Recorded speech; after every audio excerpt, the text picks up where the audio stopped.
মানুষের মতো দেহ যার আছে তাদেরকে বলছি যে মানুষ হয়ে যাও। তো মানুষ হতে হলে কী কী করতে হবে আগে ভেবে নাও।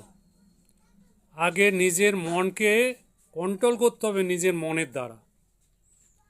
সমাজে যা করছে, সমাজ বলতে দুনিয়ার পার্টিরা যা করছে, আর সমাজের যে বুড়ো বুড়ো দাদারা আছে পুজো পাঠ নিয়ে তোলাবাজি করছে, গুন্ডামি করছে, আর মস্তানেরা আছে, ছেঁচড়ারা আছে, চিটিংবাজেরা আছে, লোভীরা আছে, হিংস্র প্রাণী মানুষগুলো আছে, এদের সবার থেকে এড়িয়ে যাও।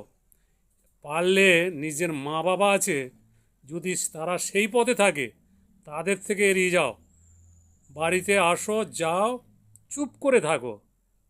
সত্য পথ, সোজা পথ বেছে নাও এবং নিজের কর্ম, যেই কর্মের দ্বারা মানুষের কাজ হয়, মানুষ ব্যবহার করতে পারে, কর্মের দ্বারা দুটো পয়সা ইনকাম হয়। সোজা পথে থাকো, তাহলে মানুষ হতে পারবে। কিচ্ছু লাগবে না, কোনো কাউকে ডাকতে হবে না, আল্লাহকেও ডাকতে হবে না, ভগবানকেও ডাকতে হবে না। তুমি আল্লাহর সন্তান, স্রষ্টার সৃষ্টি।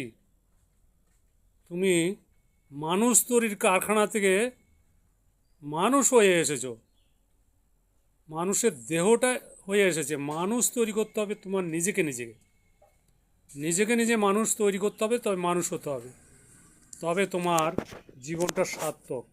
এটা যদি ভাবো তাহলে আগে করো নিজেকে সাধন, আগে নিজেকে চেনো, আগে নিজেকে চেনো। আমার জন্ম হয়েছে, মৃত্যু হয়ে যাবে, আমার কর্তব্য কী, কর্ম কী, মিথ্যে পথের দিকে না সত্য পথের দিকে, এগুলো যার যার বেছে নিয়েছে মিথ্যের দিকে, কম আছে সত্যের দিকে। সত্যের দিকে যারা আছে, পুঁজিপতি হচ্ছে, মহান মনীষী হচ্ছে, তারা মরে গেলেও নাম থাকছে। এইভাবে যদি মানুষ হওয়ার চেষ্টা করো, কাউকে ডাকা লাগবে না। তুমি কাকে ডাকবে? তুমি ঈশ্বরের সন্তান, তুমি ঈশ্বরের সন্তান। কেউ এই জগতে বেঁচে থাকবে না। দাদাগিরি সময়ে তোমার, সময়ে তোমার বিচার করবে। তোমার থেকে লুটে নিচ্ছে, হিংসার কথা বলছে, হ্যাঁ, দাদাগিরি করছে, সময় বিচার করবে। কোথায় যাবে? কোর্টে যাবে, পয়সা চাই, উকিলের পয়সা চাই, জাজের পয়সা চাই। করাবে কারা? নেতারা, পাড়ার গুন্ডারা, পাড়ার যে দাদারা, যেগুলো কাজকর্ম না করে মানুষের উপকার